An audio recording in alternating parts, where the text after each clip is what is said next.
오늘 우리가 함께 읽은 말씀을 가지고 가버나움 강화 네 번째라는 제목으로 하나님의 말씀을 나누고자 합니다. 오늘 우리가 읽은 이 하나님의 말씀, 요한복음 말씀이 우리에게 알려주는 세 가지의 중요한 사실이 있습니다. 저는 오늘 그 세 가지를 함께 나누고 우리가 주의 은혜를 받고자 합니다. 먼저 오늘 말씀이 우리에게 알려주는 첫 번째 사실, 그것은 예수님의 살과 피를 먹고 마시지 않는 자는 생명을 가질 수 없다라는 것입니다.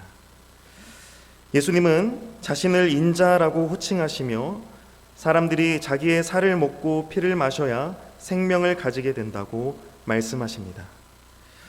예수님은 영원하신 하나님의 아들이시지만 인자가 되셔서 이 땅에 오셨죠. 그렇기에 예수님은 모든 사람이 가지고 있는 살과 피를 가지고 계십니다. 그리고 사람들이 자기의 살을 먹고 피를 마셔야 한다 말씀하십니다. 이 말을 들은 유대인들은 서로 심하게 다투기 시작합니다. 여기에 사용된 다투다라는 단어는 헬라어로 에마콘토라는 단어인데, 이 단어는 매우 강력한 동사로 사용됩니다. 다툼뿐만 아니라 싸움까지도 표현할 수 있는 단어가 이 에마콘토라는 단어입니다. 왜 유대인들이 이렇게 격하게 논쟁하며 다투기 시작한 것일까요? 그 이유는 유대인들이 예수님의 말씀을 이해하지 못했기 때문입니다. 다시 말해 유대인들은 예수님의 말씀을 이해하려 했기 때문에 서로 다투기 시작했던 것입니다. 그런데 예수님의 말씀은 상식적으로 이해할 수 없는 말씀입니다. 그 누구라도 예수님의 살을 먹고 피를 마셔야 한다라는 이 말을 그 자체로 이해하면 안 됩니다. 그리고 그 자체로 이해되지도 않습니다. 오히려 예수님의 이 말씀을 그 자체로 이해하려는 것은 예수님이 말씀하신 의도를 전혀 파악하지 못한 것입니다. 우리가 익히 알고 있는 예수님의 비유 중에 부자에 대한 비유가 있습니다. 부자가 하나님의 나라에 들어가는 것이 낙타가 바늘길을 통과하는 것보다 더 어렵다라는 말씀, 우리가 알고 있습니다. 그런데 우리는 이 비유의 말씀을 들을 때 낙타가 바늘길을 통과하는 것에 대해 상식적으로 생각하지 않습니다. 낙타는 당연히 바늘길을 통과하지 못하죠. 바늘기가 낙타의 몸체보다 더 커지지 않는다면 낙타는 절대 바늘길을 통과할 수가 없습니다. 그렇기 때문에 예수님이 비유를 하신 이유는 그 자체를 상식적으로 이해하라는 것이 아니라 비유 뒤에 담겨있는 함축적인 메시지를 발견하고 깨닫고 실천하라는 것입니다. 그래서 비유에는 메시지를 함축하는 놀라운 힘이 있고 감각과 감정과 생각과 이해를 뛰어넘어 듣는 이로 하여금 마음속에 무언가 꿈틀거리게 만드는 것이 있습니다. 그렇기에 지금 예수님의 말씀은 표현 그 자체로 이해하라고 의도하신 것이 아니라 그 표현이 무엇을 의미하고 무엇을 의도하는지 파악하는 것, 그것이 매우 중요합니다. 그렇지 않으면 예수님을 잔인한 식인종으로 착각해버리기 때문입니다. 그런 생각은 정말 넌센스한 생각인 것이죠. 그런데 지금 유대인들은 넌센스에 빠져서 서로 격분하고 있는 것입니다. 예수님의 말씀을 상식적으로 이해하려고 했기에 자기들의 이해와 예수님의 의도가 충돌되어 서로 다투고 격분하고 있는 것입니다. 예수님이 말씀하신 의도가 무엇인지 우리는 예수님의 말씀을 통해 분명하게 알 수 있습니다. 예수님은 지금 생명에 대해 말씀하시는 것이고 생명을 가지는 방법에 대해 말씀하시는 것입니다. 특별히 예수님은 생명과 직결되는 살과 피, 그리고 먹고 마시는 것에 빗대어서 참 생명에 대해 말씀하십니다. 먹고 마시는 것, 그것에 강조가 있는 것이 아니라 생명, 생명의 강조가 있습니다. 우리가 흔히 하는 인사, 식사 잡섰어? 라는 인사말도 있듯이 이 사람이 먹고 마시는 것, 그것은 사람에게 매우 중요한 활동입니다. 사람이 먹고 마시는 이유가 무엇이라고 생각하십니까? 살기 위해서 먹고 마시죠.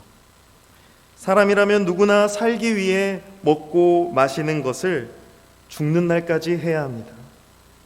먹고 마심으로써 사람의 몸에 음식과 물이 공급되어야 사람이 생명을 유지할 수 있는 것이죠.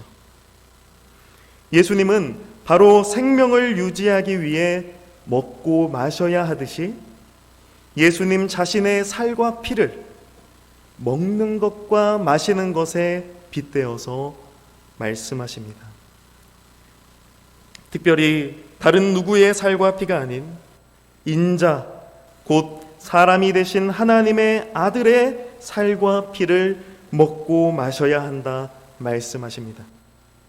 그렇지 않으면 그 누구도 스스로는 생명을 가질 수 없는 것입니다.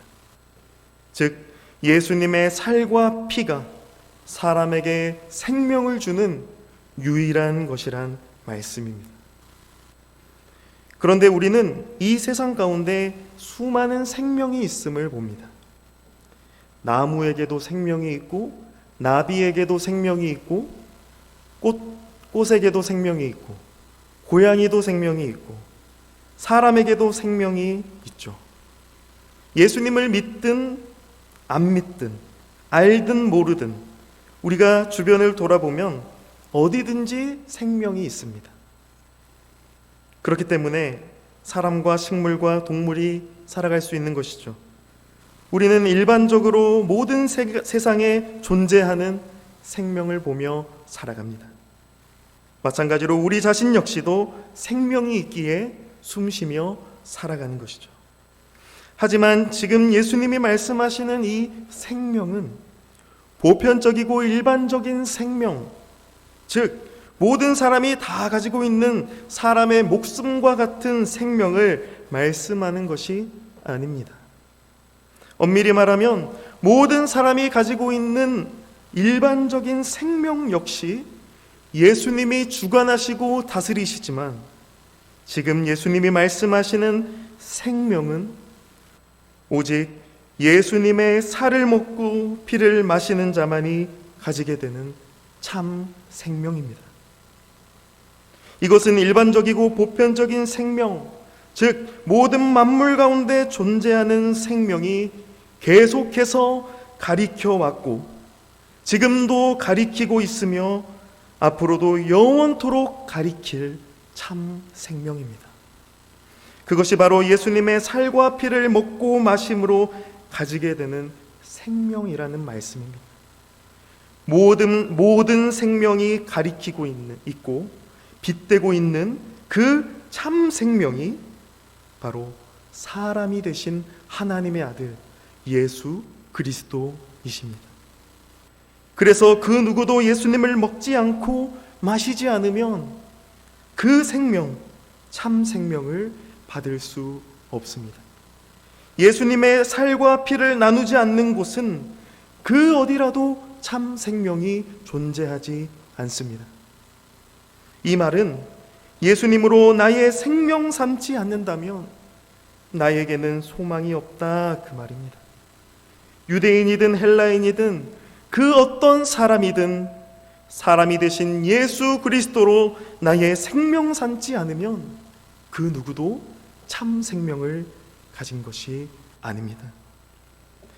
사람은 절대로 스스로 연명할 수 없는 연약한 존재입니다.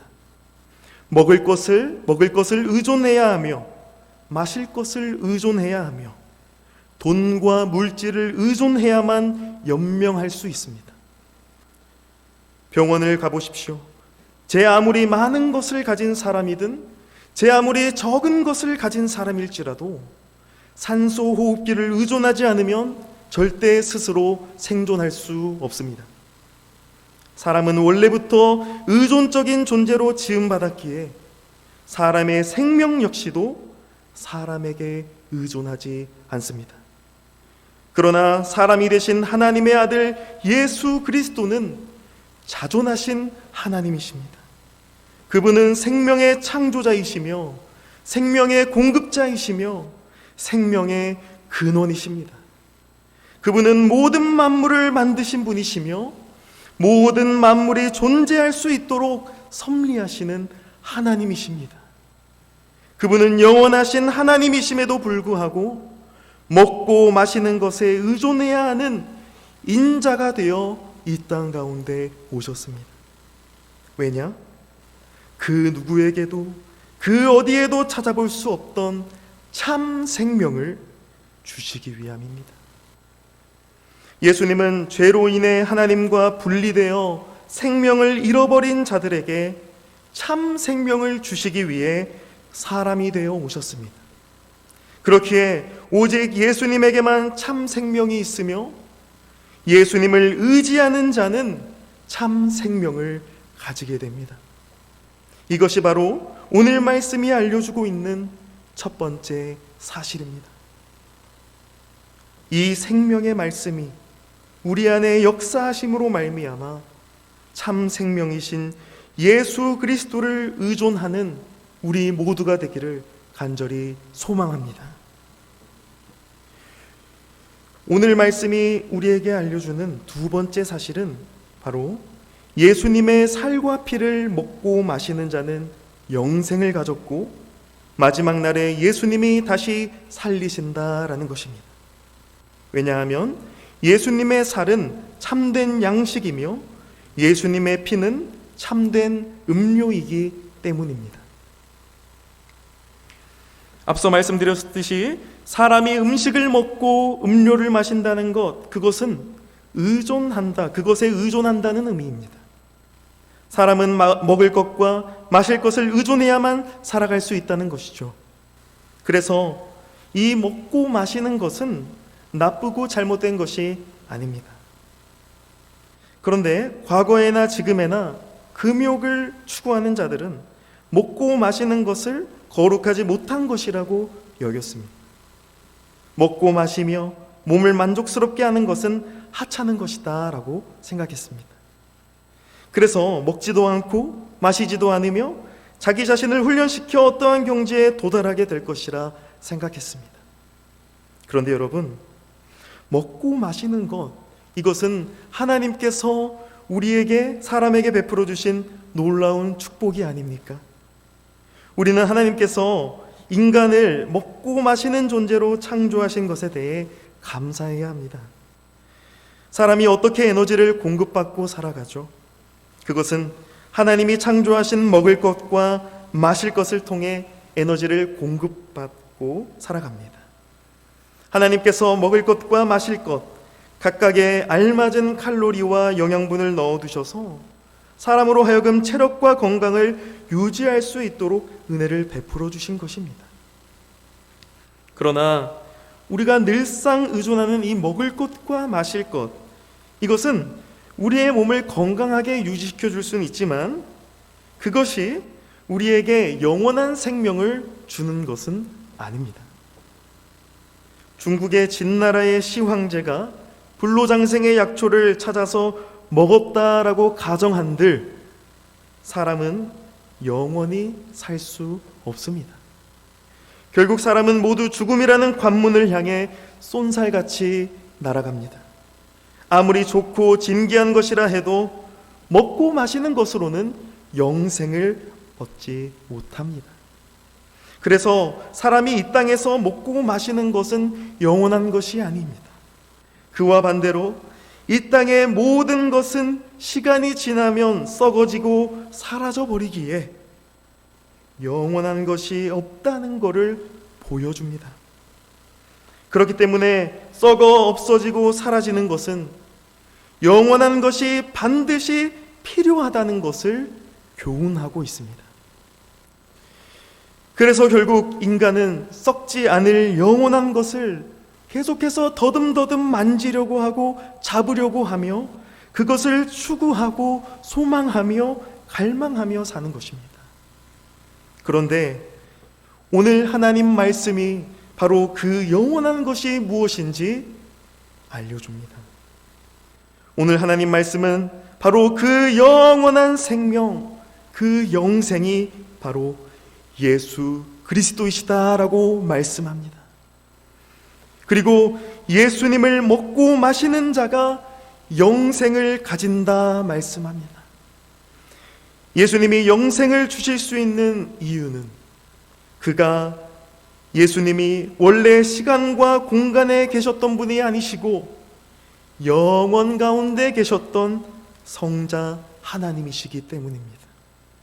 따라서 성자 하나님이신 예수님을 의지하고 의존할 때 바로 그 순간 영생을 얻어 살아간다, 그 말씀입니다. 영원한 생명이라고 할 때 이 영원이라는 것은 과거도 아니고 현재도 아니고 미래도 아닙니다. 영원이라는 것은 모든 시간과 공간을 초월합니다. 굳이 비유하자면 이 영원이라는 것은 끝없는 현재와 같다라고 말할 수 있습니다. 그러나 현재 역시도 과거가 되고 미래가 되어버리죠. 그렇기에 시간과 공간은 이 영원이라는 것을 담을 수가 없습니다. 그러나 예수 그리스도는 우리 가운데 영원을 가져오셨습니다. 영원하신 하나님께서 우리에게 영원한 생명으로 오셨고, 오직 예수님을 믿고 의지하는 자에게 그 영원한 생명을 주십니다. 그 영원한 생명은 결국 이 세상의 끝날에 마주하게 될 부활을 가리키고 있습니다. 우리는 이 말씀에서 예수님이 우리를 위해 무슨 일을 하시는지 파악할 수 있습니다. 예수님이 말씀하시는 자기의 살과 피는 곧 십자가에서 내어주실 자기의 생명을 의미하는 것이며, 그와 더불어 3일 후에 무덤에서 부활하셔서 입으실 참된 몸을 의미하고 있습니다. 예수님이 십자가에 내어주신 몸은 썩어 없어질 몸이지만 죽음 이후에 부활하신 그 몸은 영원한 몸, 썩지 않을 부활의 몸입니다. 예수님이 말씀하시는 마지막 날은 바로 그 부활의 몸으로 다시 살아나게 될 날을 의미합니다. 즉 예수님을 믿음으로 말미암아 영생을 얻게 된 자는 마지막 날에 예수님과 같은 부활의 몸으로 살아나게 될 것입니다. 그런데 지금 예수님이 말씀하시는 영생은 지금 당장 믿음으로 얻게 되는 영생을 의미해요. 그래서 54절 말씀을 헬라어 원어로 살펴보면 얻다, 가지다라는 이 동사가 현재 시제로 사용되고 있고, 먹다, 마시다를 표현하는 이 동사도 현재 시제로 사용되고 있습니다. 지금 예수님이 말씀하시는 그 시간, 그 자리에서 예수님을 먹고 마시는 자는 영생을 가진다라는 것이죠. 그리고 지금 그 얻은 영생, 그것은 결국 미래에 임하게 될 마지막 날에 부활하신 예수님과 같이 부활의 몸을 입게 될 것이다 라는 말씀입니다. 그래서 우리가 분명히 알아야 할 이 구원에 대한 바른 고백, 그것이 이 예수님의 말씀에 담겨 있습니다. 영생은 곧 구원인데 그것은 과거도 아니요 미래도 아니며 바로 현재 예수 그리스도를 믿음으로 말미암아 얻는 것입니다. 내가 과거에 무엇을 했으니까 영생을 얻는 것도 아니며 내가 미래에 무엇을 할 것이기에 영생을 얻는 것도 아닙니다. 예수님이 주시는 영생은 지금 바로 이 순간에 얻는 것입니다. 지금 내가 예수님을 먹고 마시고 있는가? 다시 말해 예수 그리스도를 나의 생명으로 의지하고 의존하고 있는가? 지금 내가 예수 그리스도의 십자가 죽으심에 동참하고 있는가? 지금 내가 예수 그리스도와 동행하고 있는가? 그것이 곧 영생의 척도입니다. 또한 현재 영생을 누리는 사람에게 약속되어 있는 분명한 미래, 그 부활을 소망하는 것, 그것이 바로 영생의 삶입니다. 모든 것의 시작을 종결지을 마지막 날, 최후 심판의 날을 소망하는 것, 그 날에 예수 그리스도 안에서 부활의 몸으로 변화될 것을 소망하는 것, 그것이 바로 현재 지금 예수 그리스도로 말미암아 영생의 삶을 살아가는 것입니다. 이것이 바로 오늘 말씀이 우리에게 알려주는 두 번째 사실입니다. 영생은 바로 지금 내가 예수님을 믿고 의지하는 것이며, 예수님이 다시 오사 마지막 최후 심판 날에 우리에게 부활의 은혜를 베풀어 주실 것을 소망하는 것입니다. 바라기는 이 말씀이 우리 안에 역사하심으로 말미암아 우리가 지금 영생을 누리며 또 우리가 누릴 그 부활의 영생을 소망하며 살아가는 우리 모두가 되기를 간절히 소망합니다. 마지막으로 오늘 말씀이 우리에게 알려주는 세 번째는, 예수님의 살을 먹고 피를 마시는 자는 예수님 안에 거하고 예수님이 그 안에 거하며 그는 예수님으로 말미암아 산다라는 것입니다. 이 말씀은 그리스도인이 받는 구원의 가장 핵심적인 중요한 핵심을 알려주는 말씀입니다. 성경이 말씀하는 구원은 단지 나의 죄를 고백하고 구원받아 천국에 가는 것, 이것이 전부가 아닙니다. 기독교 이단 중에 구원파라는 이단은 구원받았으면 이제 이 땅에서 자유롭게 구원을 영위하며 살아가면 된다라고 합니다. 왜냐? 이미 당신이 과거 어느 순간에, 어느 한순간에 구원받았기에 당신은 어떻게 살든지 당신은 반드시 천국에 간다라는 것입니다. 그래서 길거리에서 구원파들이 전도하는 것을 보면 항상 물어보는 것이 당신은 몇 날 몇 시에 구원을 받았냐라는 것입니다. 구원받은 정확한 날짜와 시간을 모르면 구원받은 것이 불분명한 것이 되는 것입니다. 그 구원파에 의하면요. 그런데 이들이 주장하는 구원에 있어서 가장 큰 맹점은 구원받은 자가 살고 있는 이 현재로서의 삶입니다. 과거 어느 시점에 받은 그 천국 티켓을 가지고 있으면 반드시 나중에 천국에 가게 된다. 이것이 그들이 말하는 것이죠. 그런데 구원파 이단이 말하는 그 구원, 그것은 예수님이 없습니다. 과거에 한번 예수님을 믿는다고 하면 그것으로 끝이죠. 이것은 성경이 말씀하는, 그리고 오늘 하나님이 말씀하시는 그 구원이 아닙니다. 오늘 예수님은 무엇이라 말씀하십니까? 예수님의 살과 피를 먹고 마신 자, 즉 영생을 가진 자는 반드시 예수님 안에 거하며 예수님이 그 안에 거한다라고 말씀합니다. 그리고 예수님이 하나님 아버지로 말미암아 사는 것과 같이 영생을 가진 자는 반드시 예수님으로 말미암아 산다라고 말씀하십니다. 예수님이 말씀하시는 구원, 영생의 가장 중요한 핵심, 그것은 바로 예수님입니다. 즉 예수님을 먹고 마심으로 영생을 가지게 되었다면 예수님으로 살아가야 한다라는 말씀입니다. 더 정확하게 말하면 예수님을 먹고 마신 자는 예수님이 되어야 합니다. 말과 행동과 생각과 계획에 있어서 반드시 예수님이 되어야 합니다. 이 말이 조금 어색하게 들리실지 모르겠습니다.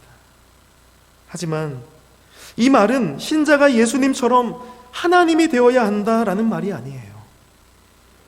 영생은 사람이 하나님이 되는 것이 아니고 사람이 예수님으로 말미암아 예수님으로 사는 것입니다.